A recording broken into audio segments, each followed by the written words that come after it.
By the time you're 65, about 1 in 10 people already has dementia. By the time you're in your late 70s, that's closer to 1 in 5. And by 85 and older, up to 1 in 3 of us will have dementia due to Alzheimer's disease. Those aren't abstract numbers. That's your parent, your partner, or even you. Now add this. Chronic stress has been shown to shrink the hippocampus, the part of your brain that lets you learn and form new memories. More and more scientists describe Alzheimer's as a form of type 3 diabetes in the brain, driven in part by insulin resistance and decades of sugar spikes and just poor diet. And yet, my guest today has data showing that in just 12 weeks, many of these patients with early cognitive problems not only improve their memory and focus, some actually grow their hippocampus by about 3%. That's like making part of the brain about 3 years younger in 3 months.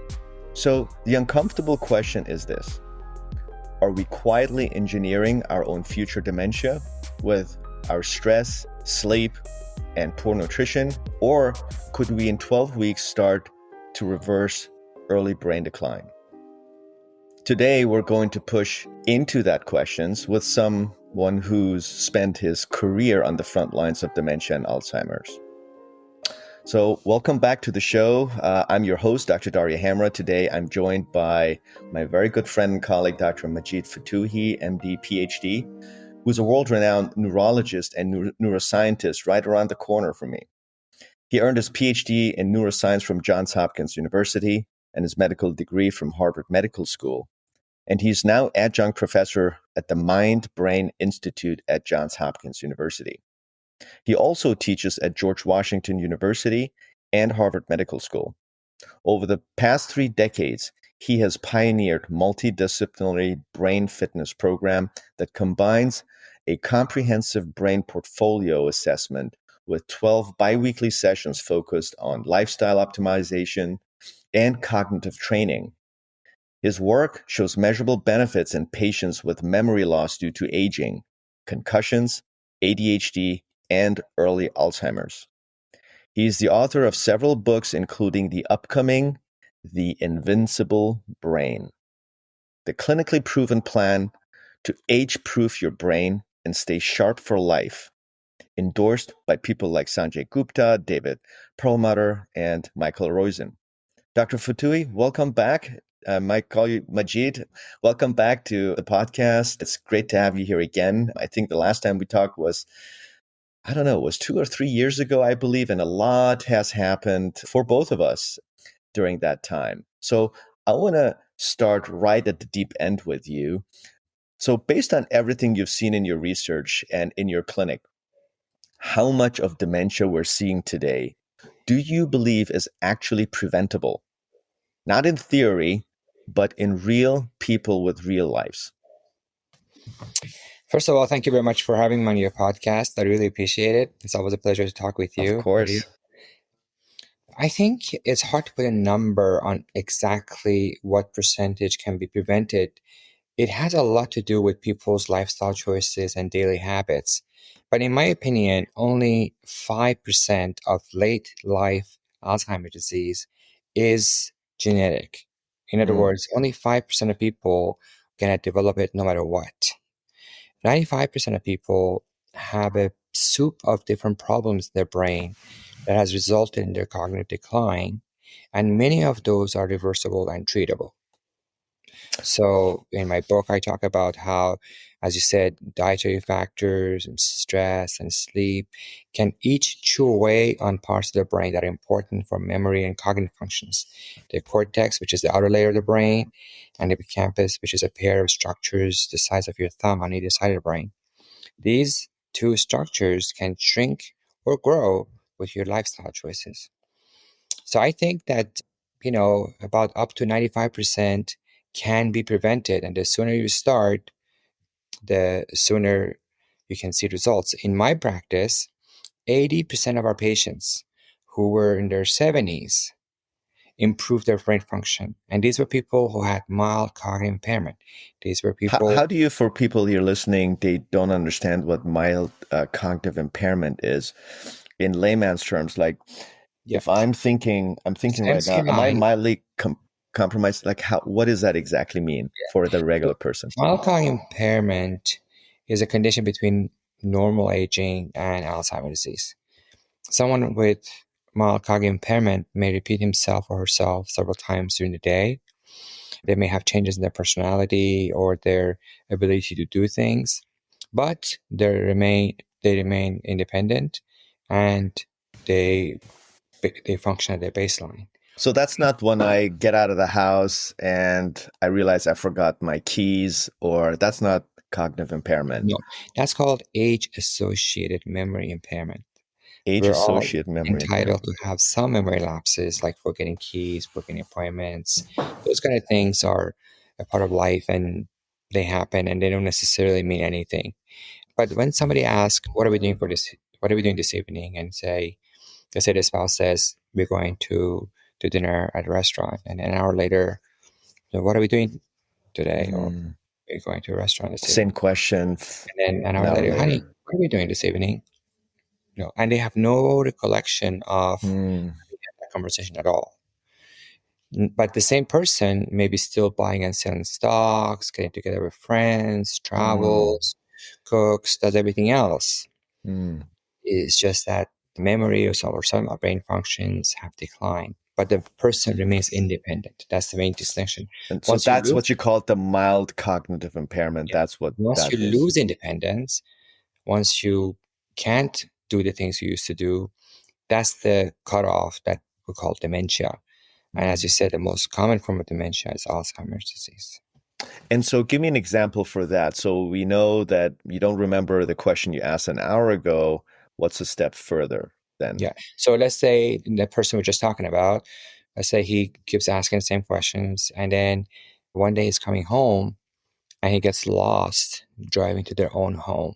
Mm, That's a red flag. That is when it's not normal. It's not a mild cognitive impairment, usually called MCI. That's when it's not MCI anymore. mm. If you get lost driving in your own neighborhood, that's it. And it happens a lot. Somebody goes and then they take a wrong turn. They Oh, get yeah. somewhere totally different. They stop in a gas station. They call the spouse and she said, "Where are you?" They say, "I don't know." "And how do you get there?" "I don't know." "Tell me what's around you." And they say something is totally off. And that's unfortunately something that happens gradually. A person may not be sure is a left turn or a right turn here and there, but still get home. As long as they get home, technically, they have not lost their independence. They're able to function independently. They can drive to where they're supposed to go. So that's And Alzheimer's? when they cut off, when they cross that line where they get lost in their own neighborhood, or if they forget names of a daughter or Mm, husband or family members, that's what we call Alzheimer's disease. mm.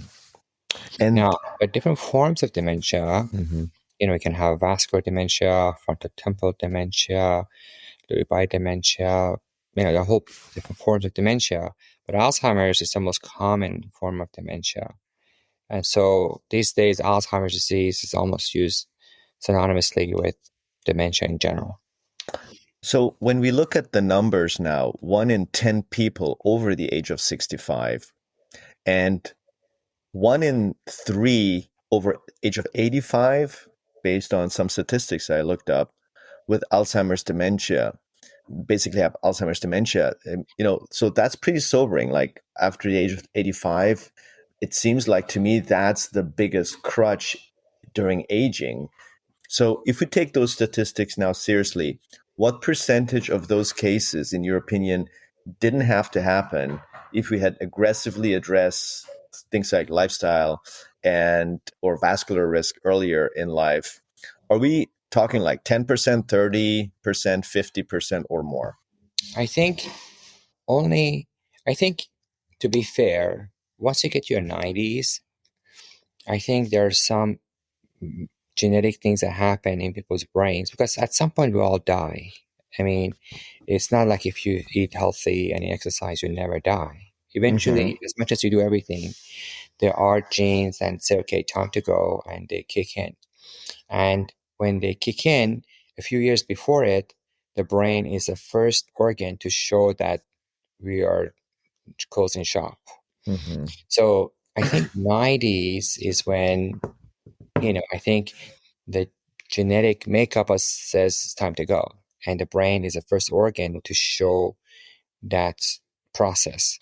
But I think up to 80s, late 80s, I think people can stay functional and sharp. And I think people usually don't have to just decline. Mm-hmm. They can just live a full life and just die. Mm-hmm. And so I honestly think that after 80s, only 5% of people would develop dementia no matter what. Let me put things in perspective for you. Let's say it's 1940s and we do a survey and we find out that 60% of people smoke. Mm-hmm. Just because 60% of people smoke, it doesn't mean that's normal. That just happens to be the society at that stage. Mm-hmm.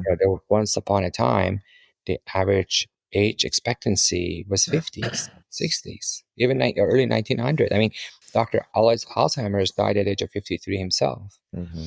because there were no antibiotics and infections. So just because something is happening commonly, it doesn't mean it's normal or it should happen that way. And let me give you some real exciting news, Arya. Mm-hmm. It turns out that in Western European countries and in parts of USA, the incidence of dementia is declining. So you understand that, as more and more are living older, Older, you should so have more higher rates. you should, even if if it happens at the same rate, Yeah. then at least incidence should stay the same because there are Yeah. more people. But the incidence is actually going down Hmm. because in Western European countries like Sweden, Netherlands, more and more people are doing the things we talk about. They eat better, they exercise. Many of them quit smoking, and so the incidence of dementia has gone down by 20% in a That's decade. And in Framingham study, they showed that the incidence of dementia has gone down 13%. Here's another really exciting study. This is really exciting. So researchers have been following a large portion of the population in Framingham, which is a city outside Boston, small town, and is that the famous Framingham study that you're referring to? study, yeah. And so researchers have a lot of information about these people, their blood pressure, their Mm-hmm. obesity, Yeah. cognitive functions, MRIs. And one of my colleagues decided to just look at the MRIs of people at each decade of life. Mm-hmm. People born 1930s, 40s, 50s, 60s, and 70s. It's very easy because they all have the Yeah. MRI. It's so easy. Just put them in categories. Guess what? They have found that with each decade that has passed, people in that village, small town, have bigger cortex and hippocampus. Each decade, their brain, the parts of the brain that usually shrinks with aging, has grown. Compared to So, the for example, people born 1960s have a bigger brain than people who were born in 1950s, 1940s, and 1930s, and it's a linear up. so that growth, what does that indicate? Which part So of the brain has grown? All yeah. did. So the cortex and hippocampus are the most important parts of the brain for cognitive functions. These parts of the brain usually shrink by about 1% per year after age 50. So the usual thing is that the brain, on average, and this is a very important thing, on average, the cortex and hippocampus decline by 1% per year. So these people, this generation after generation, have not experienced as much atrophy. And so on average, the brain size, the cortex of the campus, each year has been slightly larger. And I'm curious to look at the results from the next 10 years So because what have they done to achieve that I result? think more and more people are realizing that Early childhood education is important. More and more people have stopped smoking. So More, this group of the Framingham study, they weren't giving any particular lifestyle no, recommendation. They just follow them and they let them do whatever they yes. do and then just follow I them to see think what's I happening. think in richer neighborhoods and in more affluent parts of the world where people have started to exercise more and eat better and stop smoking, the brain health has improved. Like, these days, if you go to a gym around here, you see a lot of people in their 60s and 70s and 80s. You Mhm. see more and more people in their 70s and 80s who go for a jog in our neighborhood. And, I did the triathlon several times in a row. And here I was, huffing and puffing in my 60s, trying to get to the finish line. And some lady who clearly was in her 80s passed me. And I was like, come on, man, how could you do that to Oh me? my God. And I realized this Don't lady, don't tell that don't go on and tell that story to no, people. I think I'm going to be her when I get up to my 80s. So I think that cognitive decline with aging is absolutely preventable. And, I have had patients who have done all the right things. Like I had a handful of patients. Well, you said 5% are genetic, right? Exactly.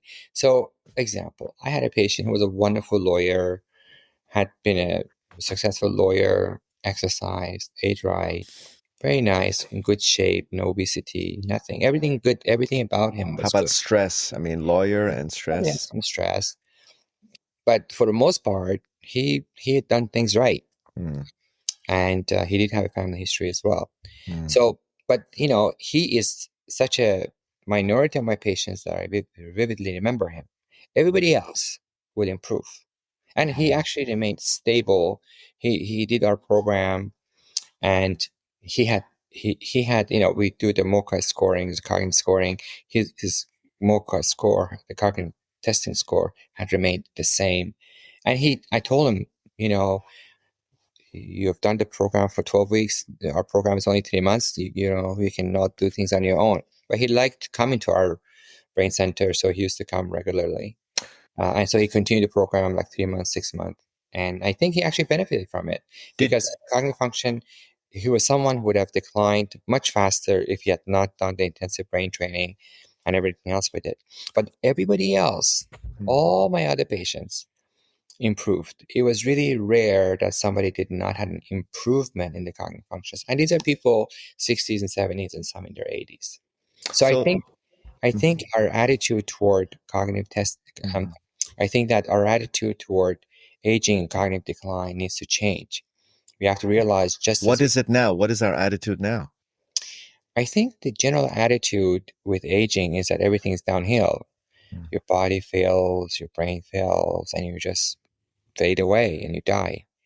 But we know for a fact that people can improve their physical health as they get older. We know that, for example, you can get someone in their 50s and 60s who's totally out of shape and work with them for 3 to 6 months and they will be looking great. And as long as they maintain, all the recommendations for good health and exercise regularly, they will stay in good health. Mhm. Many of my friends, when they're 70s, go to the gym, they do weightlifting, they play pickleball, they do everything. And in old days, somebody in their 70s was supposed to just sit home, read a newspaper, do crossword puzzles, maybe sit by the pool. And they didn't expect a person to, you know, be active in sports or be active in life in general. They were supposed to just slow down. I Mhm. think our attitude toward aging needs to change, and we need to believe that we can indeed improve our brain functions from our 50s to our 60s. Our brain has a great degree of plasticity, and it is possible to improve functions. We need to change our mindset and So get a mindset. I want to zoom into the boldest part of your work because that's why I want to literally pick your brain, no pun intended, because it honestly sounds almost too good to be true at first glance when we hear it because of what you said, that traditionally how we think of dementia, cognitive decline in the context of aging. It's almost like people say, well, it's kind of like a downhill battle. I'm not going to fight it. I'm just going to make the best out of it. Hopefully, I'll die soon enough so I don't have to worry and be a burden on my family, which is pretty grim and depressing way to go about the last decades of your life. So my question is, what exactly happens in those 12 weeks? And in which types of patients can you truly say that you reversed early decline, if you can talk about reversing decline, as opposed to just slowing it, for example, in the case of the lawyer friend of yours? And so can you kind of explain that a little bit so for the Yeah. audience? So, SUPA problems contribute to cognitive decline with aging. Things like obesity, diabetes, sedentary lifestyle, smoking, too much stress, insomnia. All of these things shrink the brain by a little bit, maybe say 5%, 7%, depending on the severity. Obviously, if you have severe sleep apnea, your brain shrinks a lot more than if you have mild sleep apnea. And why is that? Is it due Oh, to lack of oxygen or? so for each of the main risk factors, there's, the common cause is reduced blood flow and inflammation. Hmm. In the case of sleep apnea, there is hypoxia that happens during the night. So So your reduced oxygen. saturation falls multiple times every hour, maybe 40, 50, 60 times an hour. You get to a point of being drowned and you come up back up. So no wonder when you wake up in the morning, you feel tired and worn out. So there is hypoxia to the brain. There is inflammation. There definitely cytokine levels are higher and there's increased inflammation in the brain. But it's also hypercoagulability. When people have sleep apnea, the blood becomes more prone to clotting. Mm. And the combination of these things contribute to possibility of strokes and vascular disease in the brain. So of the factors I told you, sleep apnea, Yeah. insomnia, stress, obesity, diabetes, sedentary lifestyle, all of these things chip away in the brain, most of them through reduced blood flow and increased level of inflammation, reduced mitochondrial function, which we'll talk about in a minute. And all of these things are reversible. So if you have someone sleep apnea and you treat them, the symptoms reverse, and there's increased blood flow to the brain, and there's oxygenation in the brain. And studies have shown that if you put somebody on a CPAP machine, the hippocampus grows. You do MRI before treatment, you do MRI after 3 months, Wow. and hippocampus grows by itself. If you don't do anything else, if you just treat someone's sleep apnea successfully, you grow their hippocampus. So you test in your clinic everybody for sleep apnea, I assume? Yes. Yes. So we check, like when I saw a patient, I would do an inventory of all their issues. And so for some people it was sleep apnea, for some people it was insomnia, for somebody, a lot of them was sedentary lifestyle or too much stress. And so each person had different combination of issues. I will make an inventory of, let's say, 10 issues and make 5 of them priority. And then while I would work with them on the health issues, reducing medication, setting up CPAP machine, working with them to improve their sleep, have them work with a therapist to reduce the stress. My brain coaches would do brain training with the patients. So twice a week, we would do different brain games. I would pick brain games that were fun, like, card games or even chess or Sudoku. We had a whole room full of brain games. And we would pick brain games, either the ones that increase executive function or the ones that improve processing speed or improve memory. And then we would work with our patients with the games that they needed. So if somebody had memory issues, we'll give them brain games for memory. If they had executive function, we'll have solving puzzle kind of brain games. And if it's processing speed, we'll play brain games that require speed. Can you talk about that? Because I heard so many controversies about, the advantages and benefits of doing memory and brain games in terms of moving the needle in dementia, Alzheimer's prevention as compared to lifestyle factors. So many believe now that the brain games are overrated, and it's most of the bucket is filled by the lifestyle interventions which you do. Now, you do all of it in your clinic, and you have been involved as one of the foremost authorities in all of them. What can you tell us about that and to those claims?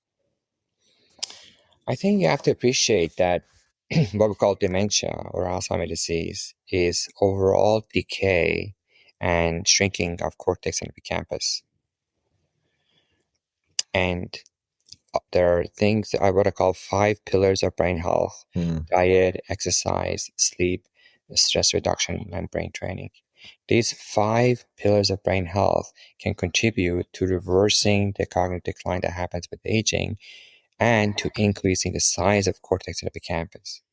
Now, I think it is true that exercise is by far the most effective intervention for growing the size of cortex and hippocampus and slowing cognitive decline and reducing risk for Alzheimer's disease. I believe in that. But brain training by itself is quite effective in getting people to have better memory. If you have memory problems, I give you memory training and your memory gets better. Like just, I can teach you how to play piano and you get better at it. You may not necessarily become the best pianist. It even has a world championship, right? There's a memory world champion. Yes. Actually, no, Nelson Dellis is the current U.S. memory champion, and he's my friend. I've known him for a long time. We met in one of these memory championship events. I was a keynote speaker, and he was one of the candidates. He competed, and he actually won. I think it was 2013 or 14. And so he was not necessarily a memory champion in his life. He was a computer science major, and his grandmother died of Alzheimer's disease in France. He became interested in memory and did some memory games, and he became good at it and won some local championship. And then he enjoyed it, and he did some more brain games, and he got better at it, and won the state championship and then the U.S. memory championship. So he was never born a memory genius or anything. And it's incredible. He memorizes a deck of cards in 45 seconds, and he can memorize 20 decks of cards back to back. I saw it. You stack up 20 cards, 20 deck of cards. Is that talent or is it really practice or both? I mean, I think it's intense training. Training? Because he is not a memory champion. I mean, he's not a memory. Well, maybe he didn't know he's a memory champion. He had this unsung talent. It's I think we all have some innate talents and some acquired talents, but we all can do exceptional things. I think, look at people who lose a limb and they get better at using the other limbs. Yeah. Like, there were a couple of the U.S. Special Olympic champions who had lost their arms and had learned to do bow and arrow with their feet and toes, and they will be right on target using their feet and legs to do that. And you can't say they were born with special Well, talent. the reason why I'm asking is because we have the people in the spectrum of autism or Asperger's, and they have different abilities of memory than a normal person, and that's what I was referring to as there's so many spectrums that we don't know, perhaps, or that we do know, but they're mild, moderate, severe, and then the mild ones, they kind of go under the radar. And could it be maybe that, or you don't think? You think it's mostly muscle memory? I think we all have incredible capacity to do wonderful things with our brains. It's without a doubt in my mind that we all can, memorize a whole book. I mean, we did. We did multiple books. Multiple books. I mean, and a lot I think of books. The point to answer your question is, does brain training move the needle? Yes. And I think when somebody has memory problems, if you give them targeted memory training, their memory gets better. Yeah. Because memory is a skill that you can get better at it with practice. So if you, Daria, did memory training 3 hours a day for 1 year, that's a lot. You could memorize a deck of cards in a minute. You probably can memorize 10 deck of cards. Wow. It's I'm sure unbelievable. Like, you think of it, it's unbelievable what, because it's, yeah, it's, our brain is so malleable. yeah. That's what I find fascinating in my work Hmm. in dealing with patients and seeing patients turn around. See, I think the most important challenge as we approach aging is the necessity to change our mindset about Yeah. aging. I A 100% lot of agree. people who came to see me felt that, okay, in their 70s, they were Yeah. brought by their wife. The wife Sayonara. says, my husband keep forgetting things. And the guy would say, well, I'm 70s. What do you expect? Mm, And I think that is the obstacle that we need to overcome. We need to appreciate that our brain has incredible degree of malleability at any age, and we can always get one notch better. Definitely one notch better. Whether we can get 10 notches better, you know, I can be 100% sure depending on the degree of dedication mm, of a person to intensive training. mm, Like we all can do a marathon. There's no question. We all can run a marathon. You just train. You may somebody get to that point in 3 months. Some people get there at a year, but we all can definitely walk a marathon. So it's definitely doable. You can't say you can't walk 23 miles. You can walk. Of course you can. And so I think we need to change our attitude toward aging and appreciate that our brain can grow and expand at any age. And we need to believe in that. And with that attitude, we will definitely see results. Well, I think you're bringing up a very good point, because I have these conversations with my patients. And I think what you just said about these patients in their 70s or 80s, pretty much they've checked out. And if you look at studies of that look at aging, cognitive decline, or in general, all cause mortality, like death for any cause, a big part of when you compare the ones that die early versus die later, and when you look at, for example, these blue zones around the world, I think the common denominator there is that most of those elderly, they have motivation to live. They have something to look for in their lives. They have still something that they're passionate about, and that subconsciously makes them drive and strive to do the things that bring joy, and with that then prevent further cognitive decline. And in contrast, there are the ones that, like you said, the narrative is that I'm over 70. What do you expect? It's almost like mentally they've checked out. They don't have anything to look forward to. They're basically waiting in line to die, and they accepted their fate. And no one is there to tell them, hey, you probably have another 10, 15, maybe 20 years to go. So, and you can change that. And I wholeheartedly agree with you. I think when we change the narrative as a society, people will start looking different at aging. Absolutely, I agree. And so, can you describe now, let's say someone is listening to this podcast and says, okay, that's fantastic, you've convinced me, I want to do this 12-week thing with Dr. Fotuhi. I want to know what exactly is happening in those 12 weeks, and what happens after the 12 weeks, meaning, am I done after 12 weeks? I get a certificate and then I will never get dementia, Alzheimer's. Can you walk us through those 12 weeks? What is it that you do or they do, and then after that, what happens when the 12 weeks are over? So the concept behind the 12 weeks brain fitness program that I provide for my patients relies on the multifactorial nature of cognitive decline.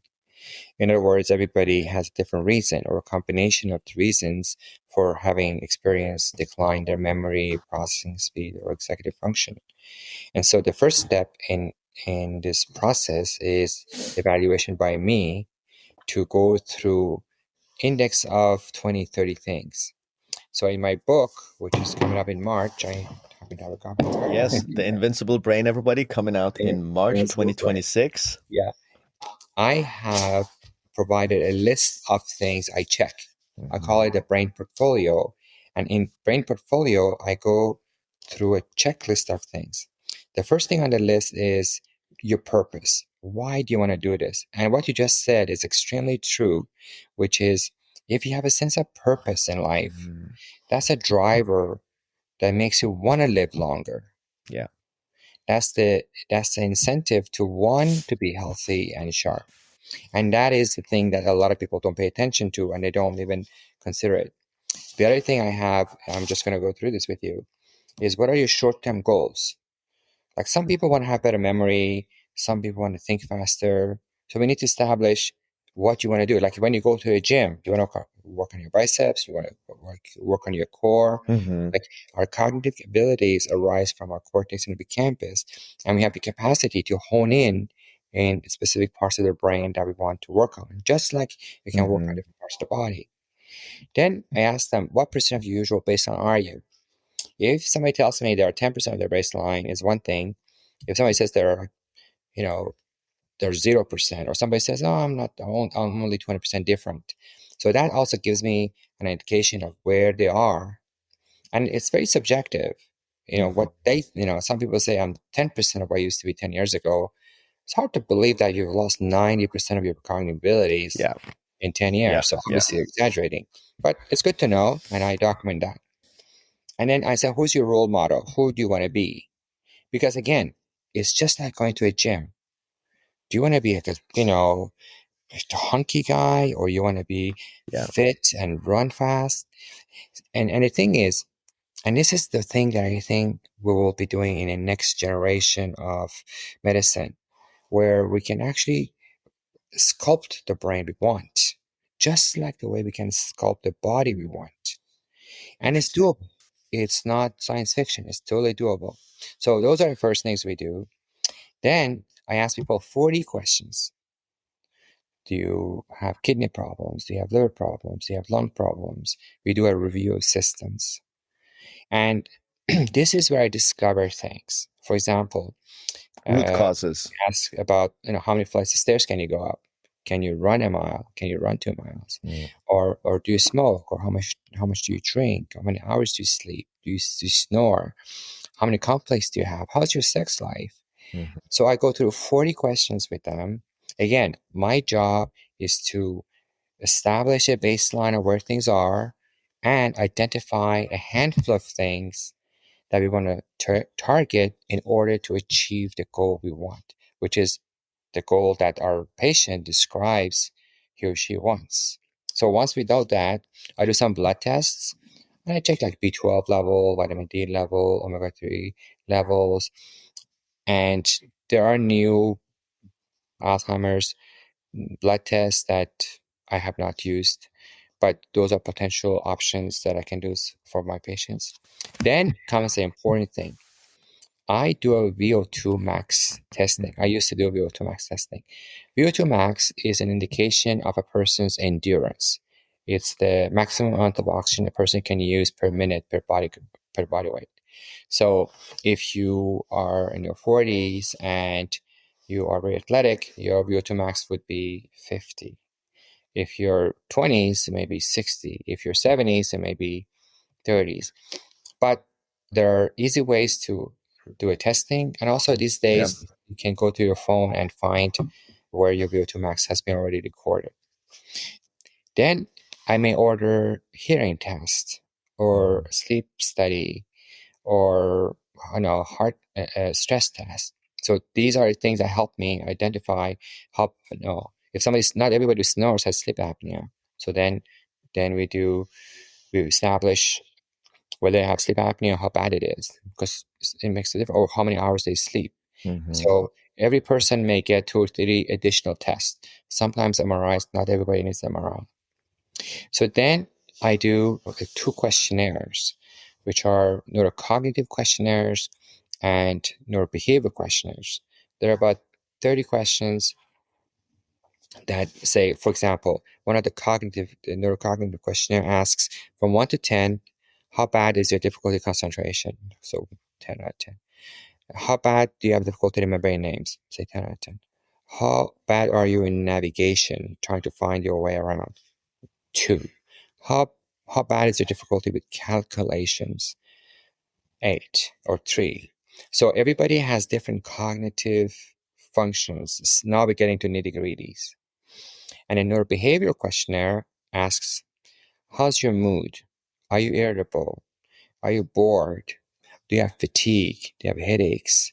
Do you get into arguments with people? Oh, how's your stress level? That's like our whole population. Well, the thing is, everybody has the constellation of different things. Mm-hmm. And I think the key to our success has been identifying specific things for specific individuals. Mm. Like, everybody has difficulty with anxiety, everybody has Yeah. difficulty with stress, everybody has difficulty with sleep, but that's not good enough. We need to know exactly how bad it is. And, you may say you have stress, but you're actually not that stressed after all. So how do you measure that, the Oh, level, like metrically? yeah. So as you know, there's no blood test or, That's we why I did an asked, yeah. EEG, quantitative EEG, and that would give us some indication of where Which people. is, for the listeners, is the measuring your brain waves, getting an Yes. idea of your brain Yeah. waves. And so we could see some people had high levels of beta waves, which are fast waves, and some people had high levels of theta waves, which are the slow waves. So a person who, for example, had depression and had very high levels of sluggish brain waves, the theta waves, is one thing. Another person who says they had depression, but their delta, theta, beta waves are normal, that was a different thing. That would give me an indication. It wasn't like a black and white test. It would things in perspective for me. Yeah. So now with this, what I call a brain portfolio, you see how much information I have about each person? Yeah. And these tell me where I'm going to target my interventions. Mm. And because we do a targeted interventions, we see results because we go after specific things. Like, for example, if somebody said might have 10 out of 10 with memory, the brain training that we set up for them would have 30 minutes of memory training. If they said they have difficulty, they're too slow, we'll do processing speed. So after the initial evaluation, which, as you can see, was very comprehensive. I spent 1 hour talking with my patients. I have all these field forms that I will complete for them. Then the program will begin. So that was an assessment step. So then the program begins. They came to Brain Center twice a week, and they work with our brain coaches who would have a prescription from me. So this person had a lifestyle interventions and brain training interventions. So I would say to my brain coaches, this person needs to improve the exercise and they need to reduce the stress on one part, Mm-hmm. and what kind of brain training they need on the other part. Because I knew from my assessment where the gaps were. And that's the key. I filled in the gaps as opposed to just say, go exercise. Shotgun. I think a lot of people say, exercise, eat right, sleep well, don't stress. I mean, that doesn't help. Yeah. Because each person, once you go into detail, has specific issues that need to be addressed. So when they start program twice a week, they will work with our brain coaches on lifestyle issues and brain training issues. And we kept track of their progress every week. We had what's called Brain Health Index, a short little questionnaires. And every week I would meet with my brain coaches and we discuss every patient as how they're doing. And I, in parallel to these things, would take care of medical issues. So I'll make sure they get sleep apnea testing and sleep apnea treatment. Or if someone had significant anxiety, things like this, I would set them up with a social worker. Or if I felt like they hadn't exercised in a long time, they may have heart disease, I'll set them up with a cardiologist, or I would just order this stress test myself and just follow up. I tried to own the patient. It was my problem. I didn't You're just like a say, quarterback. I took care of everything because I knew I was in charge of the person and I couldn't blame others for dropping the ball. And I would tell that patient, I said, if you were my patient, I said, Daria, you're my problem now. With pleasure. I'll take care of you and I'm responsible for everything. If sleep issues, cardiac issues, mood issues, I'm in charge. I get people to help. And if they fail to do their part, ultimately I'm responsible. And that gave people a sense of confidence that it's not like this doc is going to do this doc is going to do that. And if that doc doesn't do their job, nothing happens. I would tell them, listen, you will get better, definitely. Without a question, you will get better. I am telling you, 80% of our patients had a statistically significant improvement in objective cognitive testings. We've had 3 papers published in peer-reviewed journals, and we see it in our clinic all the time. There's no question you will get better. Absolutely. And our brain coaches had seen a lot of success stories, and they were enthusiastic. When they saw them, they were very positive because they feel, look, we see this all the time. You're just another one. Like, everybody improves here. And this was a shock to our patients. Like, everybody improves? What do you mean everybody improves? These people are 70s. Oh, and then in the waiting room, people would chat with each other. And somebody says, oh, I memorized 100 words. They say, you memorized 100 words? I mean, you're 80 years old. How do you do that? And they would get inspired to then memorize 100 words themselves. And then at 6 weeks, we will repeat the objective testings, the cognitive testing, and the questionnaires. And they would meet with me. I will go over the progress over 6 weeks. And, if they had improved their exercise, but they had not improved their brain training as much. Oh, and they love to come show me how many words they memorized. We had a memory trick to show people how to memorize 20 words. So they would memorize 20 words and forward and backwards in 1 week. Then they memorize 20 words the next week, and so forth. So they all looked forward to come to see the principal, and brag the fact that they memorized 40 words or 100 words. And some people then would go on to memorize names of presidents or, names of the football players they liked. Anyway, at 6 weeks, I would see what has not improved. Oh, and we wouldn't wait till 6 weeks if somebody was not improving. So let's say somebody would come 1, 2, 3 weeks. They had not taken, because people started getting better within 2, 3 weeks of, they would get the idea, they would get the hang of it, start moving. And if they were not starting to move, they wouldn't wait to 6 weeks, because we had a weekly brain coach meeting. They would tell me such and such has not changed. And then I would meet with them either formally or informally. Like, I see them in the waiting room and say, please, can you come here? I want to talk with you. And sometimes I'll find out that, for example, they had failed to tell me that they take a medication for sleep that they had somehow forgotten to tell me, or that they had a major conflict with their spouse that they hadn't told me, or, they would tell me something that somehow they had not disclosed during my thorough evaluation first summer. Because if somebody goes to the gym regularly, you start saying things in 2 or 3 weeks. You start feeling a little better. You still feel like your steps are a little stronger. You feel like that weight is not as heavy. I mean, things start to change after a few weeks. You can't wait 6 weeks. And so that's why that's the other thing. We didn't wait till 6 weeks. But at 6 weeks, they will come for a formal evaluation, and I will do the test results. I will go over them. Everybody had improved. They were happy about it. And they were even more excited to go back to do 4 weeks. And then at the end, they would come back and they would have a final set of testing. And I would meet them for a post-program graduation event, appointment. And then I would talk to them about how much they improved and how they had learned what to do. See, it takes 3 or 4 weeks to form a habit, but it takes 3 or 4 weeks to start to form a habit. But if you do something regularly, then after 12 weeks, it becomes a habit. Like, if you start walking regularly, if you start not touching junk food regularly, then it becomes a habit. And then I would see patients 3 months after, and then 6 months after. And I always loved those because people had continued to take on new hobbies. They had continued. It's like they're alive again. They're alive again. See, you hinted to that. I think people sort of, in their mind, they kind of die in early 70s and just wait for the actual stopping of breathing. In their mind, they check off. And when we told them, you could do this, you could do that, and then they felt like their legs were stronger, they're walking better, they're feeling better.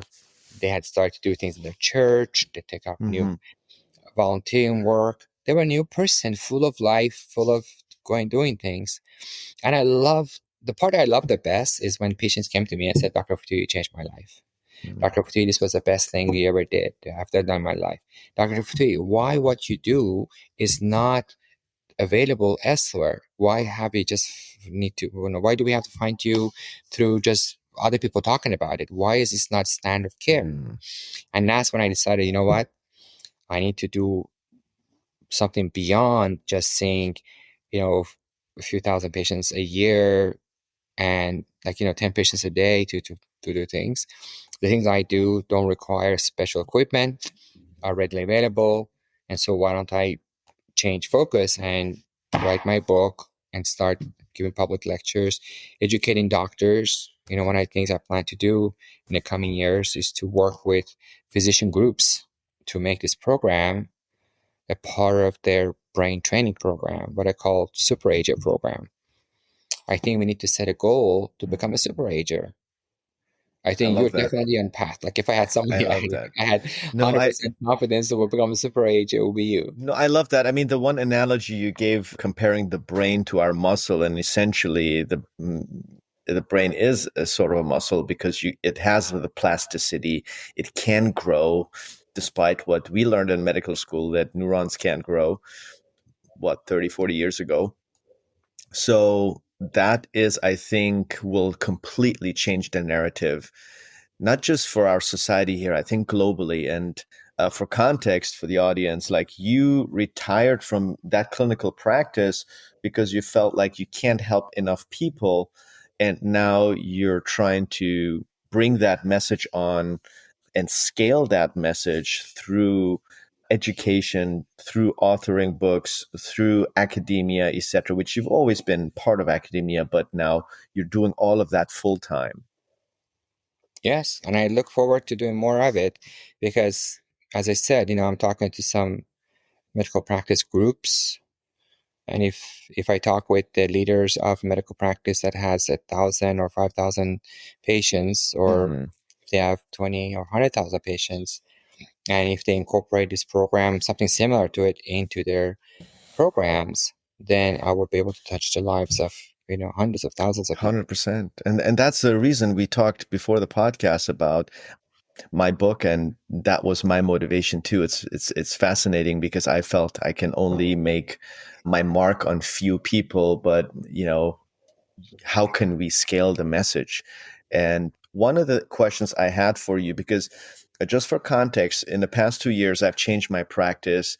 What you're doing for the brain with all the primary assessment questionnaires, I do for my patients as part of a perioperative optimization, where several months prior to the surgery, I optimize them. But before I know what to optimize, I have to get all the data, all the information on their lifestyle, their personal perception thereof in comparison with actual facts. Because Mm. there are studies that patients, very smart patients, I think they did a study using nutritionists, and they asked them about their diets, and over 80% overreported their diet. And these are nutritionists, meaning they know the science, but we are biased inherently, and we do overreport our sleep, our diet, our exercise level, and sizes of other things.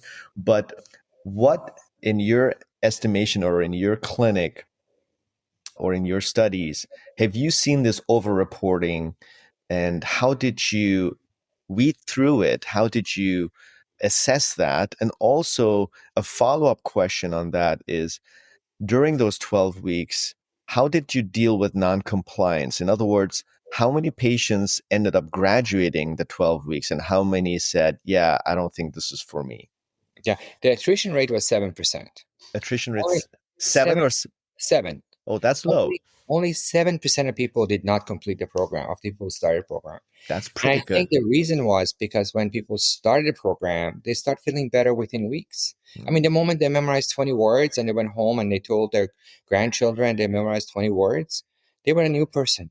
I They think were, on top of that is the cohort of patients, the fact that they came to your office, they were already motivated. They were already looking for alternative ways. So they had that motivation aspect. So I'm not surprised to hear 7%.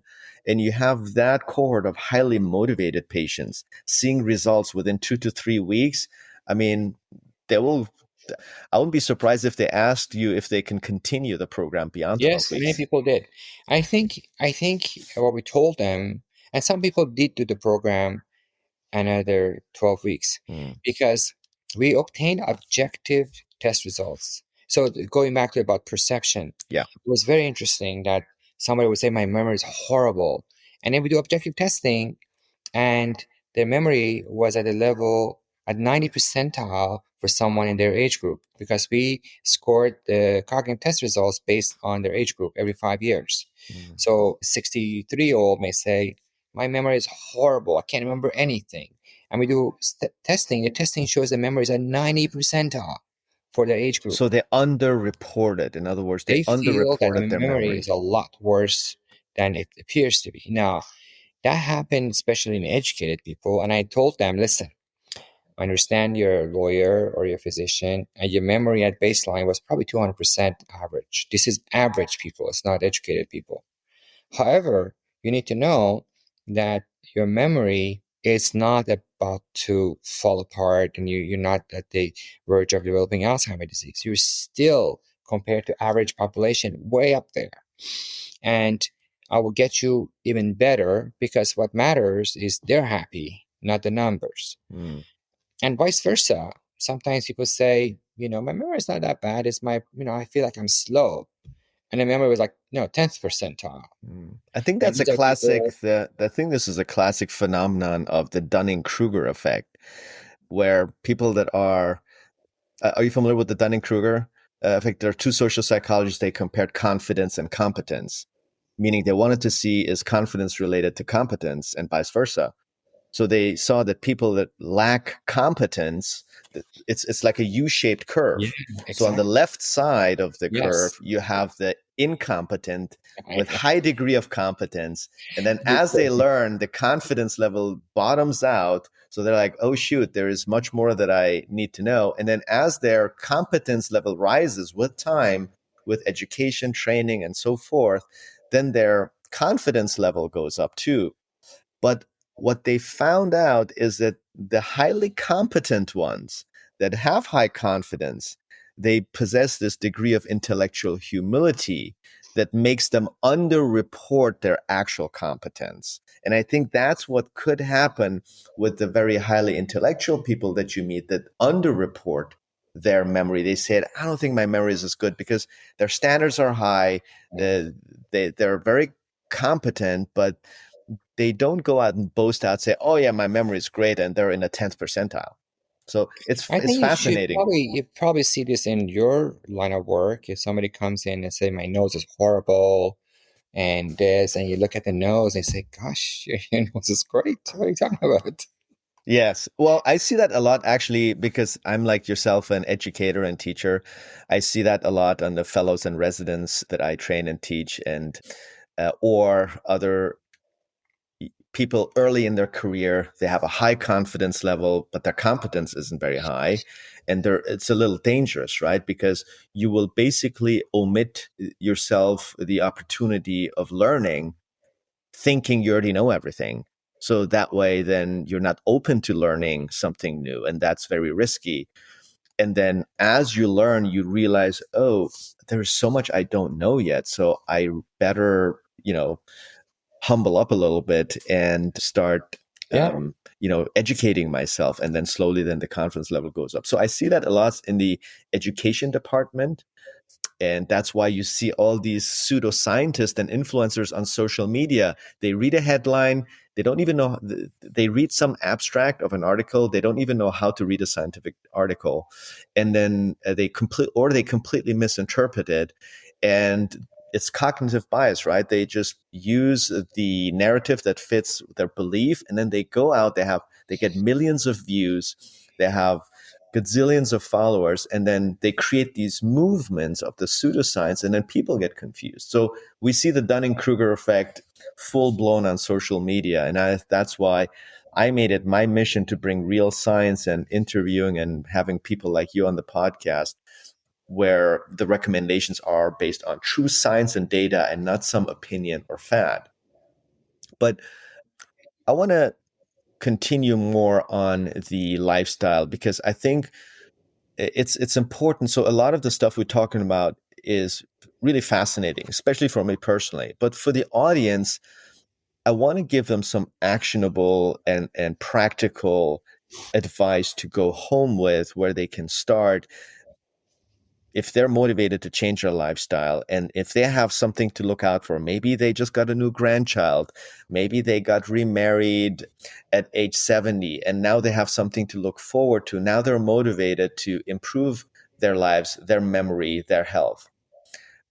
And I want to connect all of this to also metabolism, nutrition, because that's another huge driver that people underestimate. And a lot of people in that age group, they already come with one or more metabolic diseases based on their previous lifestyle where they didn't know better. I mean, in our Western society, we don't live in the Mediterranean. So, it's fair to say that we're at age 70 or 60 even, we have already fallen behind. But that doesn't mean we cannot catch up. That doesn't mean now we just have to write it out and cross our fingers, like we discussed as far as the brain. So I want to dive into the one buzzword that has become very popular on social media, where people are increasingly calling Alzheimer's a type 3 diabetes, a brain disease driven in part by insulin resistance. And by now, everybody has heard the buzzword insulin resistance and decades of eating refined sugars, ultra processed foods, lack of eating whole foods. From your perspective as a neurologist, is my sugar habit literally feeding future dementia? And what do you think is happening in the brain over 10 to 30 years of frequent glucose spikes and ultra processed foods? Yes, the short answer is yes. I think that poor metabolism and its associated inflammation is a major factor for brain shrinkage. It's absolutely up there. And the sugar spikes that lead to insulin resistance and then to diabetes increase erosion of the blood-brain barrier. Mm-hmm. The blood vessels in the brain have 3 layers of insulation as compared to, let's say, the blood vessels in your heart and kidney or elsewhere, which have only 1 layer. The one is the endothelial layer, which is very tight and it doesn't allow the leakage of the material. But in the brain, you have these cells called pericytes and these other cells called astrocytes, which provide these extra layers of coverage so that the content of the blood doesn't leak into the brain. Mm-hmm. When you have a high inflammatory diet and the inflammation causes erosion of the blood vessels in the brain, the blood content, things like clotting factors, fibrinogen is actually one of the bad ones, and cytokines and other things in the blood, that all the electrolytes that may be flowing around leak into the brain. There's one thing to have a leak in your basement, which is pretty bad, but your brain has a very tight has a very tightly controlled environment. Mm-hmm. Inside the brain is a very pristine milieu where everything is controlled. I mean, imagine being inside Pentagon or inside, vaults of major Or banks. Fort Knox. Things just don't go through. Yeah. Neurons are very finicky. They're very sensitive. Mm-hmm. If the calcium level is a little bit high, picograms higher, or if the sodium is picomoles lower, that changes the fire rate. And if, for example, you have too much calcium, the neurons can fire so much to kill themselves. It's called excitotoxicity. So inside the brain, deep inside the brain, the neurons and their supporting cells work together in a very tightly controlled, Mm-hmm. very tightly regulated environment.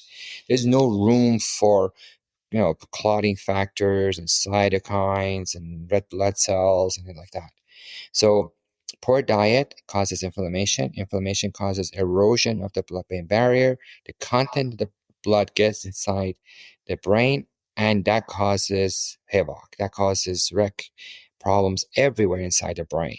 The neurons start firing too much. The microglia and astrocytes actually become reactive. They increase release of free radicals, reactive oxygen species, and that actually worsens the problem. That adds fuel to the fire, and that part of the brain dies or Wow. erodes significantly. Permanently?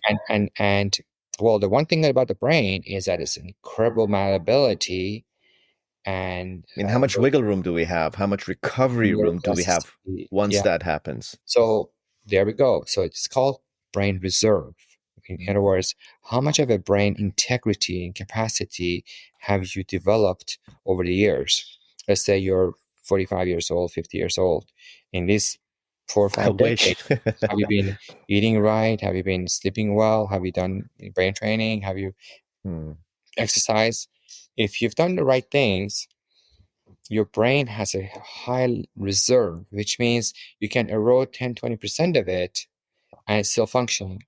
But a poorly maintained brain to begin with can't tolerate another 10-20% of damage. And that's the difference between a 65-year-old who's doing things and is active and feels good, and another person with the same age who just sits around, has no energy, can't do much. It's the status of their brain health and vitality that determines the level of performance and how happy they feel. Mhm. See, Mm. when people have this, I don't want to call it that way, a dirty brain, the manifestation is you don't have energy for anything, you're not interested in anything, you don't want to do anything, you don't do anything, you sit around, watch TV and drink beer, and are grumpy with your family members or friends or complain about everything. So what goes on in the brain shows up in terms of behavior in day-to-day life. Yeah, I saw that happening on me, and that's what made me change. I didn't like myself. And about now 4 years ago, it started happening, and I didn't recognize myself, and I didn't know what it is. My primary care couldn't give me the reasons. And then through other avenues, I went down the rabbit hole, and I stumbled upon all of this science. And this was for me like an awakening. Now, the question I have for you, I know I have done a lot of damage to my brain by virtue of 15 years of medical training, all nighters, residency, on call, junk food, if any food at all. And all of that food was really ultra processed. It was basically Cheetos, it was M&Ms, I mean, it was some candy bars, sodas. I mean, that's how I lived 15 years of my life. Lack of sleep, I would say average 4 to 5 hours. And we're talking about extended period of time, 10, 15 years. But then I cleaned my lifestyle up, obviously, once my training was over. But then some of those bad habits I continued even afterwards, meaning eating candy, taking 6 hours or 5 or 6 hours sleeping at night as a badge of honor, boasting that, hey, look at me, I don't even need that much sleep, because I didn't know all that science. Now, my question for you is, all of that, has that done permanent damage? If so, what percentage of it? And in the past 4 years where I really cleaned up my act, can that repair all the damage or not really? And how do we know that? Well, I think after 2 3 years, the brain goes back to a healthy status. I know, for example, that if somebody smokes a lifetime and their lungs are filled with this black junk and tart from smoking, if they stop smoking 3 years later, their lungs is almost as good as new. So you can have smoked lifetime, 30 years, and 3 years of not smoking and exercising makes your lungs almost as good as new. And Mm, that's what I find fascinating about our physiology, mm, that we have this internal repair kit mm, that is so efficient and works so well in all our other organs. Same applies to your muscles. If you haven't done anything for a long time, you go to a gym for 6 months and you get buffed. They did a study in elderly who were in shape and those who were not in shape. And they saw that the load of mitochondria inside their muscle cells reflected their level of activity. Those ones who had a sedentary lifestyle had low level of mitochondria, and those who were active and exercising had high level of mitochondria. And then they put them on a exercise training for either 4 months or 6 months. And after that, the levels were the same. In mm, other words, 4 to 6 months of training brought the level of mitochondria to the same level of somebody who has been exercising all their life. I Wow. think that's not fair, actually. Those Well, people have worked all their life, and somebody can catch up in right. 6 months. I mean, that's almost But I think the unfair. the difference is for the ones that have been doing it all their lives, they already created the habit. It's effortless. If you want to catch up, you better have a compelling reason. Otherwise, you're not going to be motivated to follow through, and therefore you can't create a habit. I think that's the advantage of someone that has Yeah, been doing and it I their think life. once people start doing things for for a few months, then that becomes a habit. Once, if you get to a level of exercise, like I can't imagine not exercising. I really can't. Even when I travel, and there's flights after flights, and I can't exercise formally. I still walk a lot. I can't imagine a week go by that I wouldn't exercise. It hasn't happened in years where a week went by and I didn't exercise. Mm, It's so inside. I mean, I can't. mm. I'm addicted to I it. totally hear you. But I think I most people do it on a regular basis yeah. and they see the results. And also, I can also feel like if I travel and I can't, like, have a meeting after meeting and I have to catch another flight, after a few days, I can feel the tiredness Hmm. that I'm not quite fresh as I would otherwise. I want to talk about that because you just said there's something interesting because that really speaks of our Western society, modern lifestyle. And I want to pivot into diet a little bit.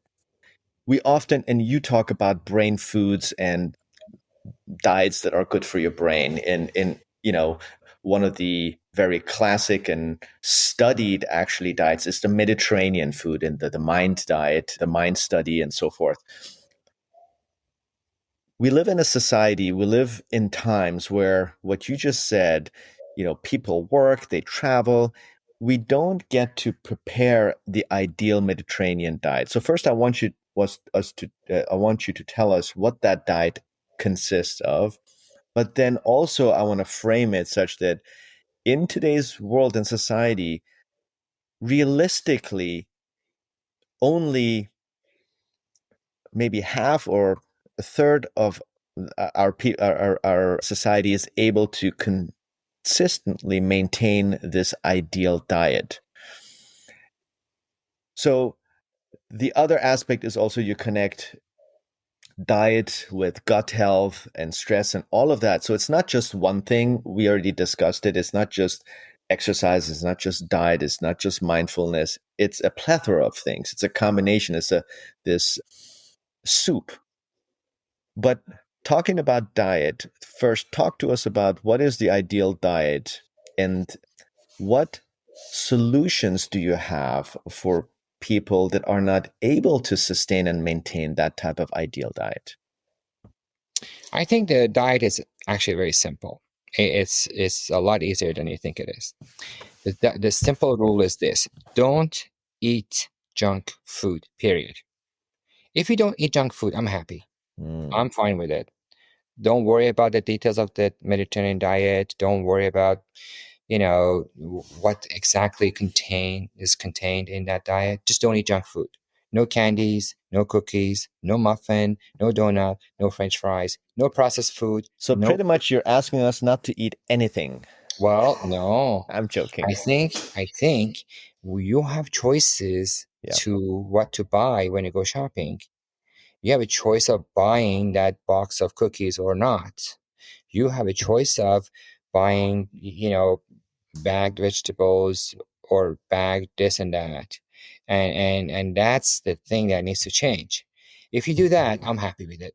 Yeah. But just so you know what the Mediterranean diet is, Mediterranean diet has a emphasis on Hmm. fresh food, fruits, vegetables, legumes are the main features of the Mediterranean diet. And the thing is that, you don't have to necessarily eat this food, not that food. Just eat fruits and vegetables Hmm. and, add legumes when you can. And I eat a Mediterranean diet and I think it's pretty simple. I mean, I usually Hmm. have some oatmeal with maybe a banana and some protein powder because I think it's important to have enough protein in a day. I have a Greek yogurt for lunch and dinner. My lovely wife prepares different dishes different nights. I'm lucky in that front. And usually it's a mixture of vegetables, and is whether it's chicken breast or fish or sometimes red meat. And during the day, I usually have 4 or 5 snacks, which are usually fruit. Maybe I have some grapefruit. I love blueberries, oranges, apples, pears, whatever seasonal. That's it. It's not. How much attention do you put into your macros, in particularly your protein intake? Do you pay I think attention to that's the that? one thing I probably need more of. Yeah. I have 2 scoops of protein powder in the morning, Well, that's good. and sometimes I may have a protein bar after exercising. Hmm. And at night, we do have meat, which has protein in it. Hmm. So I think I probably get 60 grams of protein, 70 grams of protein, and I think I probably need more. Yeah, I think you could improve there. I mean, one of the things that I underestimated the importance of protein Yeah. in in the context of general diet. One of the things I always thought I was a sweet tooth. I always thought it's almost like since I was a kid, I was labeled as a sweet tooth because I was naturally drawn to sweets and candy. And it's hard not being driven to sweets and candy living in Germany. I mean, arguably in Europe, they have the best chocolate. Growing up, I took on that habit. But when I changed my protein intake, when I increased my protein intake, I was around 60 to 80. I took it up to 150 because most recommendations now are 1 gram of protein per pound of ideal body weight, as opposed to the recommended dose, which is the minimum dose, which is half of that. At which point it's not optimal, but you at least you avoid losing muscle mass. But if you want to optimize your system, you need to do 1 gram per pound of ideal body weight, which for me would be 150. I realized I struggle to take in that much protein with regular diet. So I, like you, start my morning with 2 scoops of protein powder.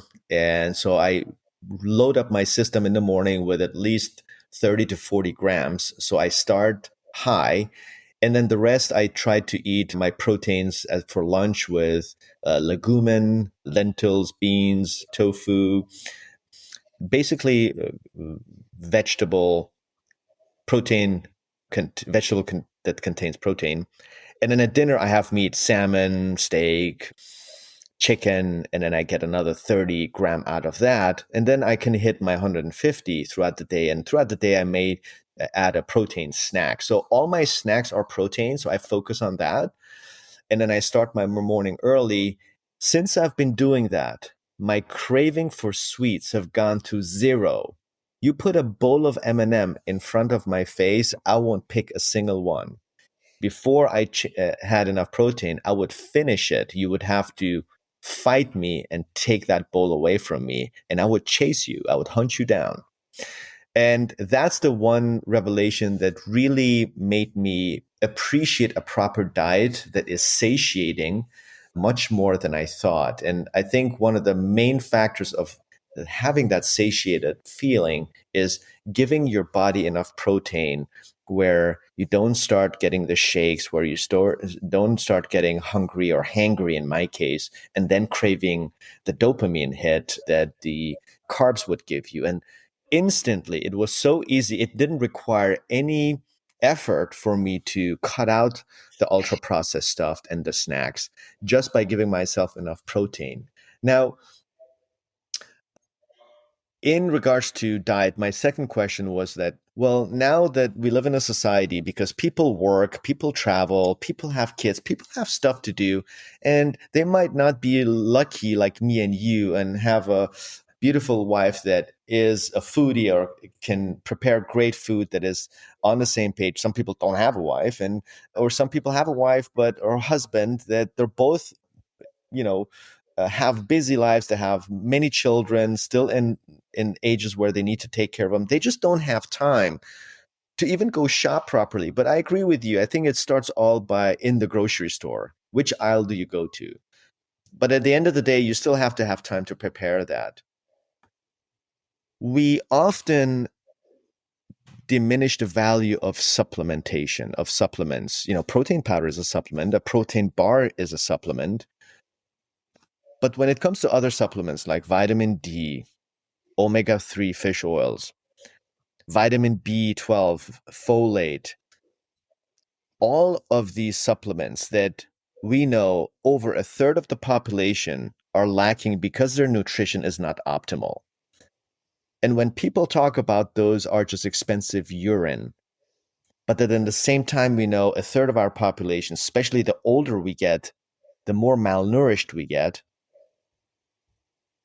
What do you say to those people, and how do you make recommendations when it comes to supplementations for your patients? Okay, step number one is, no time is no excuse, because your health, your future, your brain, your heart are essential factors.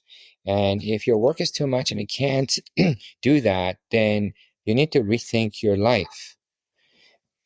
I was in France and somebody said, people look down at someone who works too much in the office. It's a reflection of poor time management. Is looked upon negatively if you work too much. It means you failed to get your job done in a timely manner. And so the first thing we need to do is to change our attitude toward work and the need that we need to kill ourselves, work 16 hours a day to be successful. I think it is possible to be successful working a few hours and be more creative. Or maybe there are periods, maybe a year or two, we're starting a new business or you're rechanging something. For a period of time, you kill yourself. But it should not be a habit of working like that decade after decade after decade. That's poor time management, number one. Number two is that, before I was married, I cooked myself. It was very simple. I would go to the grocery store, I would get some chicken and some tomatoes and some mushroom and some onion. And, I chopped up the onion and tomatoes and the mushroom and I fried the chicken with some olive oil and added those. And 15 minutes, I would have the food ready. Mm-hmm.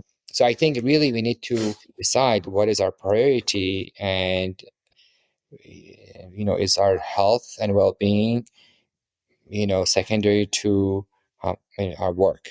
Mm-hmm. So that's the thing. And the other thing is that you mentioned you have legumes or you eat fruits during the day, or you have a pretty healthy diet. Each thing you put in your mouth has a collection of different vitamins.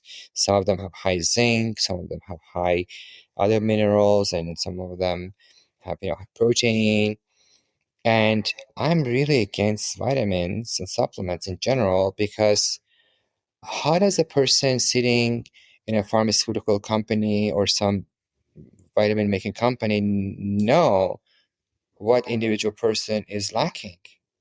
Oh Because not no, no! everybody. I don't think people should just randomly do a shotgun approach and take supplements. I'm talking about physicians based on patients' lives are kind of like the questionnaire you did, based on their lifestyle, the dietary habit, their sleep, their exercise, and then look at their biomarkers based on an analysis, a comprehensive analysis That's of right. that. For example, I started doing that in the past years in my clinic, and 82% of all my patients that have a vitamin D level 30 and below, which is literally at the bottom and then deficient and in some cases insufficient. Well, that needs to be supplemented because I'm sorry, we just don't have the time to spend 8 hours a day outside in outdoors to get adequate vitamin D levels as our genetics were programmed as part of the evolution, because we spend 95% of our times indoors. They did a study that showed that children spend as much time outdoors as inmates in prisons, and in some cases even less. Well, of course they're going to have vitamin D deficiency, but then we have to, yeah, until we change how we live, which is a, a societal rethinking, we need to keep people healthy. So I don't think there's anything But wrong my with approach is supplementing. similar to yours. So I check B12 level, vitamin D level, and several other vitamins. And if they were low, I would, if somebody vitamin D was 10, I would give them 50,000 units Mm-hmm. prescription of vitamin D. Mm-hmm. And B12 level was often not so much low, but it was with less than optimal, because the normal level of the B12 is 200 to 1,000. Yeah. But someone level of 210 is too low. So I, in that sense, I did do what you're doing, which is targeted Yeah. supplementation. The one supplement I recommend That's to what I'm everyone, talking about. I'm talking about targeted supplementation. I'm not saying one supplement I give to everyone, I take myself, is omega-3 fatty acids. Not fish, which forms do you take? Is not fish DHA and oil. EPA? I take DHA, EPA, What, 1,000? total DHA, EPA of 1,000 milligram. I do the same. Yeah. And so that's the only supplement I think. I think people need to know their vitamin D level, because if their vitamin D level is 20, is different than if their vitamin D level is 50. 5 Yeah. or 29. Yeah. If it's 29, they need to take supplements. But if it's 5 or 10 or 15, Yeah. they need prescription dosages. The same goes with B12. Yeah. But omega-3 fatty acid, I think, is very important. I did a research myself and actually published in Nature. And we found that we did meta-analysis, and studies have shown that low levels of omega-3 fatty acids are associated with higher incidence of Alzheimer's disease. Another recent study replicated that prospectively. Our study was a retrospective analysis of published studies, and it's a prospective study that showed Omega-3 level. omega-3 fatty acid make a huge difference in brain function. So it's important to make distinction not to take fish oil, because fish oil has, DHA and EPA and a whole lot of other things, including mercury. But a DHA EPA is what we need. Yeah. So sometimes people get fooled by a cheap brand of fish oil, which is a third the price of omega-3 fatty acids. And omega-3 fatty acids that we're talking about are DHA and EPA. So DHA, EPA is essential. I take it, my wife take it, my daughters take it. Yeah, I think, again, we're not talking about all the supplements on the sky. I think it has to be tested. And a lot of my patients ask me, hey, what supplements do you take? I said, the supplements that I take are specific to my status. This is exactly the point. It's not like, oh, you have to take these supplements because it's a good supplement. Well, what are your levels? Exactly. That's you articulated my point beautifully. That's exactly right. But the context is this, my point was, like, on paper, we always say just eat healthy Mediterranean diet or just cut out the ultra processed foods. In reality, let's look at statistics, right? So about 1 in 4 to 1 in 3 adults over 60 in the US has suboptimal nutritional status. These are facts, right? Because not everybody has the luxury, and a lot of people frankly don't have the money. They're either malnourished or at clear risk of malnourished. And in high risk groups, in institutional settings, that number even goes up to 30, 40, even 50%. So micronutrient deficiencies are common. I mean, especially in the very old. And there's another caveat to that, and why that is malnutrition and old. I covered it in my previous podcast, which you might actually find fascinating. And I'm really curious to see if you have heard about it, because it was a recent publication in the Lancet by a group out of Tufts, whom I interviewed on my last podcast. Now, you layer that, what we just discussed, many older adults can't chew properly. Like, I'm an oral maxillofacial surgeon. I deal with patients that come in with, atrophy of the jaws because they've lost their teeth many years ago, and they can't chew because they can't get teeth. So we end up in this vicious cycle, right? Poor dentition, poor chewing, poor diet, hidden malnutrition, and then more brain vulnerability. Okay. So yet when patients try to close the gap with supplements, first of all, a lot of doctors don't check for these micronutrients like me and you do. I know that because we see the same patients. And I always ask myself, how come their doctor doesn't change for micronutrient deficiencies? Because it's very cheap and easy to treat, but rather they dismiss it as expensive urine. So as if everyone is already eating perfect Mediterranean diet, right? So given the data that a third of older adults are undernourished or at clear risk, and many can't practically follow the ideal diet because of oral, social, or financial limitations.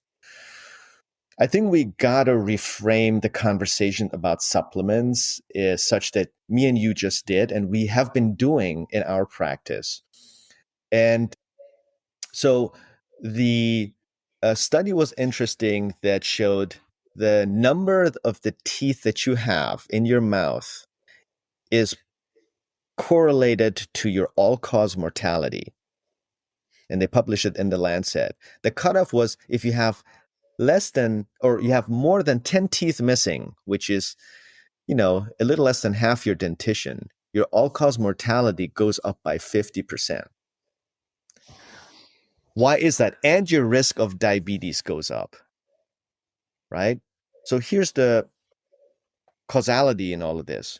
When you don't have teeth, you can't eat a lot of the foods, a lot of whole foods, a lot of the foods that are good for you because you can't chew. So automatically you pick foods that you don't have to chew much, and much of that food is ultra processed foods. So I I'm curious to see if that's something that you have considered, and if not, do you think you are going to consider now evaluating patients and bringing that as perhaps a sixth pillar? How many pillars did you have? Five, as a sixth pillar into consideration and discuss these issues of oral health with the oral surgery community and the dental community so that we can properly equip these patients so that they can eat the foods that help their brain. I totally agree with everything you just said. It's unfortunate that good food is so much more expensive than junk food. It's so sad because, if you want to buy a pound of grapes, it's more expensive than like two Big Macs, Yeah. and it's really surprising that, if you want to buy blueberries, you just have to buy it like a small little cup, and then you go to these fast food restaurants and they give you the full meal that fills you up, and people have financial problems, obviously have no choice but to eat because they need food, they need quantity, they need to fill their stomach. And that's unfortunate. And I think people like that have definitely need to consider supplementation beyond Mm-hmm. what we're just talking about, because they are naturally deficient in a lot of things. And older people may also have less access to cooking and preparing meals, Mm-hmm. and just obtaining the ingredients may be a challenge. Mm-hmm. And I think it was very interesting that you just said, I actually didn't know about that study that, Yeah, it was just recently published. yeah. So But I it's think something that we in our field have known oral all health, along. Yeah. yeah, the people who have poor dentition and poor gum health have twice the risk of developing Alzheimer's disease. Wow. Uh, and some people who really dwell on oral health as a major factor for brain health. And the idea is that if you have poor gum health, especially, the bacteria that usually Mm-hmm. live in your mouth Mm-hmm. and they belong to your mouth as a part of their oral microbiota, Flora. it's they don't belong in the blood, and definitely don't belong in the brain. And so the argument is that the erosion of the blood vessels Mm-hmm. allows this bacteria to seep in Yep. to the blood, and some of them eventually find their way inside the blood vessels in the brain, or they can cause blood clots. There's Mm-hmm. increased formation of blood. The risk of a stroke Which is is, what you alluded to, is the leakage into through the yes. So blood-brain two things barrier. that can happen. One is erosion of blood vessels because of inflammation, and the second is formation of blood clots. And so people who with poor oral health are at higher risk of developing strokes because of Mm-hmm. formation of blood clots. And so I think oral health is definitely on top of list of things to consider for treatment. And I think it's an example of how we need to pay attention to all the details. Similar issues with hearing. Mm-hmm. See, a lot of older adults have hearing problems, and everything you said about the mouth applies to the ear, because people who have poor hearing are far more likely to develop Alzheimer's disease. And a recent study, a placebo-controlled study, Mm-hmm. showed that if you provide hearing aid to elderly who have hearing loss and have MCI, you revert them to normal. It's like an effective drug that would convert someone from MCI to normal is a hearing aid. Because And it so I stimulates think is it because it stimulates the brain? it's because when you don't hear well, you don't process information, Mm, you don't engage in the information, you don't process it. The information is not coming in, you just mm, disregard it. You get used to just checking not out. hearing it. Mm, And same goes with oral health. And mm. it just is so common, people take it for granted. But if you don't get the nutrients and if you can't chew things, you just eat Well, soft. interesting about the chewing, they monitored on the MRI as the patients are chewing, the part of the MRI showed activation of the brain just by through mastication.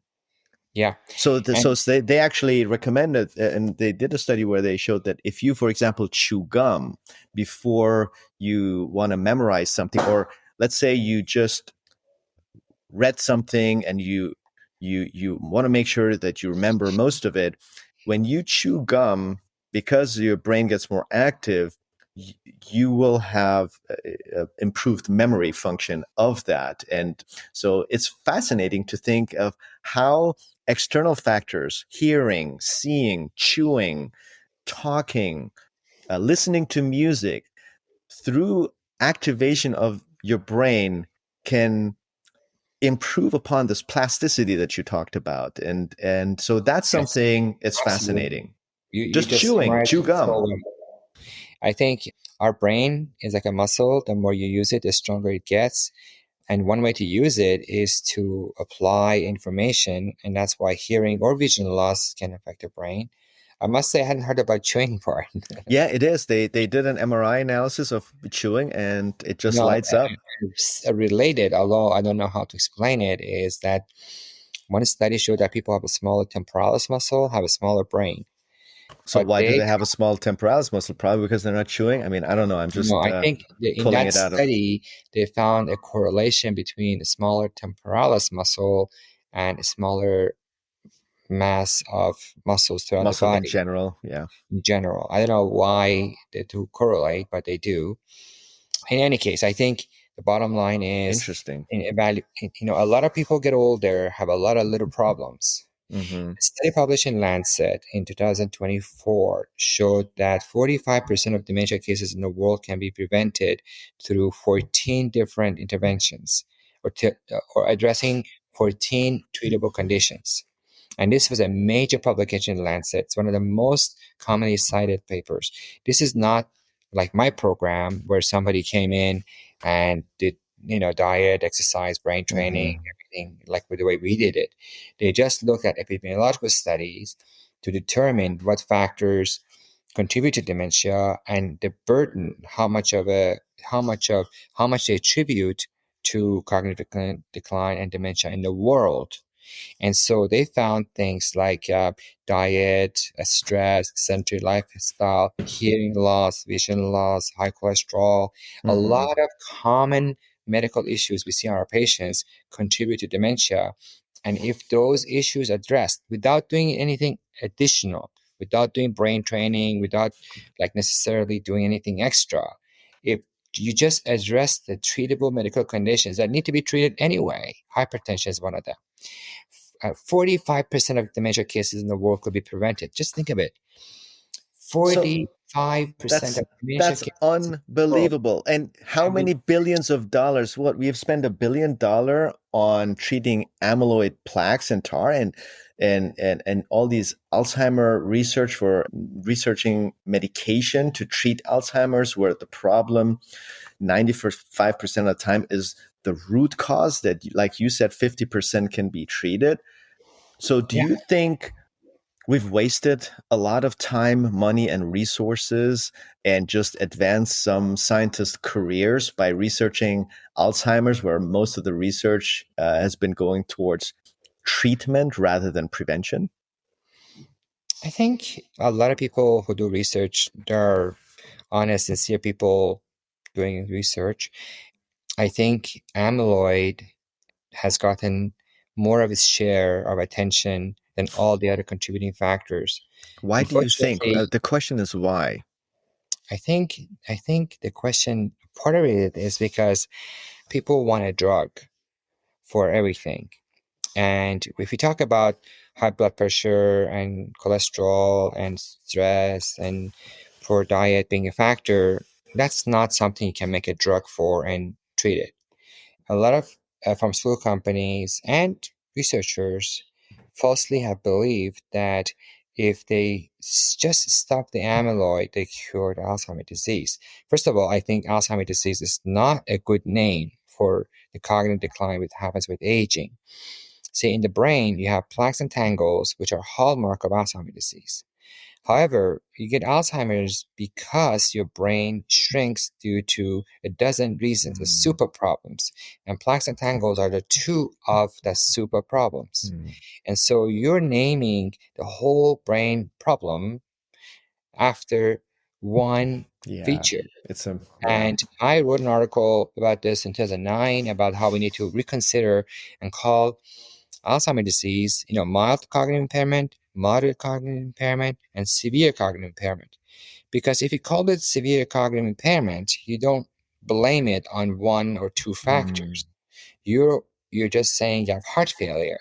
So if somebody has heart failure, you don't call it amyloid problems. There are people who have too much amyloid and experience heart failure. That is true, but But you that's don't call not the it. yeah. But that you don't call it. It's amyloid is the symptom, is the smoke. The fire is elsewhere.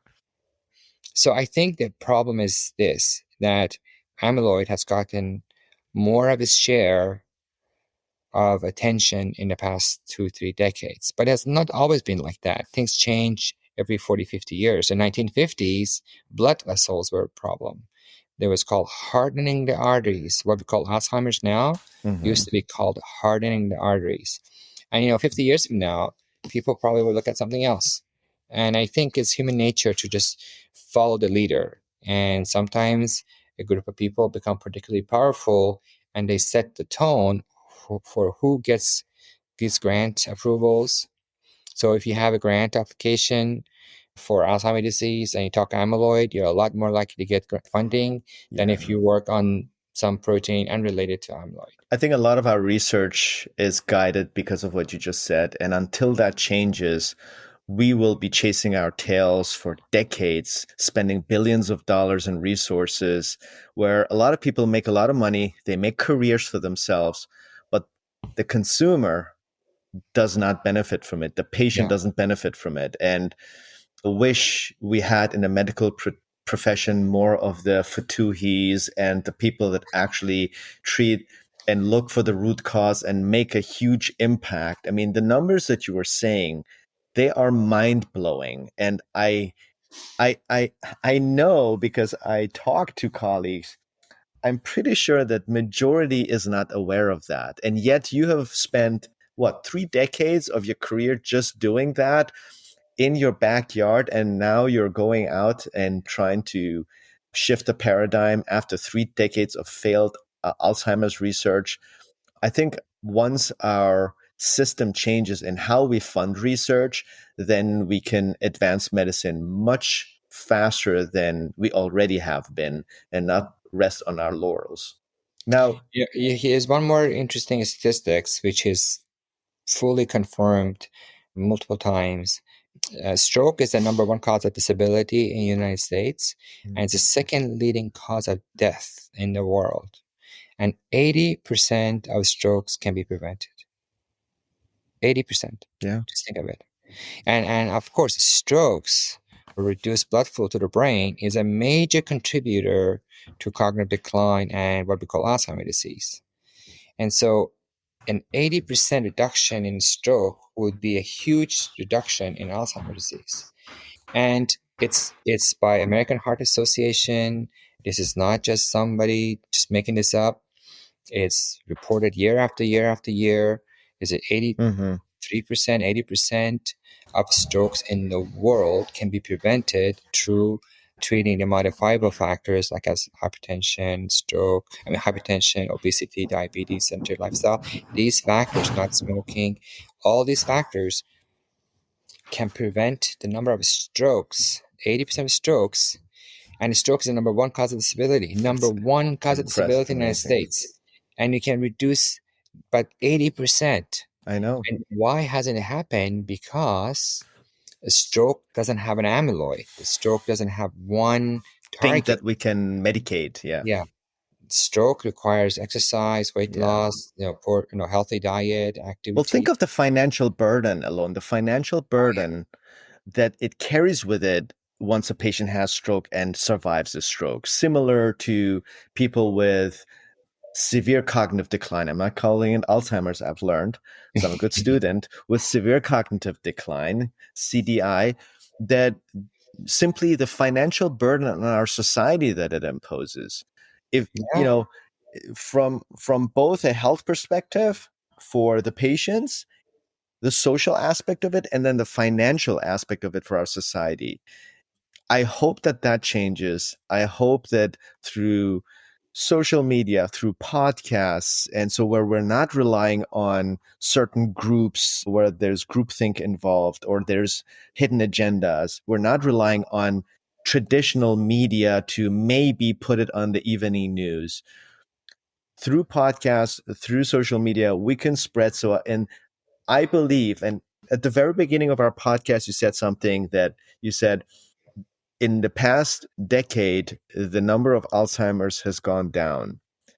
I believe it is because of the easier and faster spread of information because of the internet, that more people have access to information, good or bad, at scale, where they can make their own decisions based on their own research, questioning their doctors, asking the right questions, and moving the needle in their own health department. And I think that our technological advancement has a huge thing to do with that, because otherwise I can't explain it. And you've probably noticed it in the past 5 years alone, since COVID, this huge health and longevity movement that is part of that. People were sitting thinking, oh, well, I guess we're dying of COVID, but the people that are dying of COVID are the unhealthy people.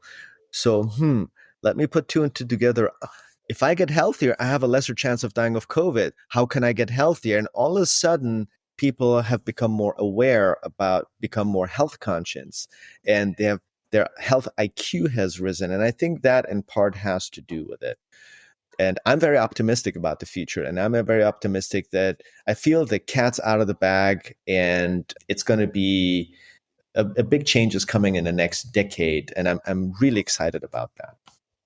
So thank you so much, Majid. We have almost covered everything I wanted to cover. But the good news is that what I've learned today, that we're not prisoners of our genetics. The uncomfortable truth is our future brain is being built right now in our 40s, 50s, 60s, with every decision we make about movement, food, sleep, stress, and how we challenge our minds. So, Dr. Fotuhi, thank you so much for sharing your science, your clinical experience, and your hope with us today. I can't wait for people to read your new book, The Invincible Brain, including myself, and start applying these tools to their own lives. And hopefully you can change millions of lives and their practices for the professionals out there, for our colleagues that are listening. So for everyone listening, if this episode resonated with you, please, please, please share it with a friend, parent, or a patient who needs to hear that decline is not inevitable. I'm Dr. Daria Hamra. Thanks for listening, and I'll see you in the next episode. Thank you. Thanks, Daria.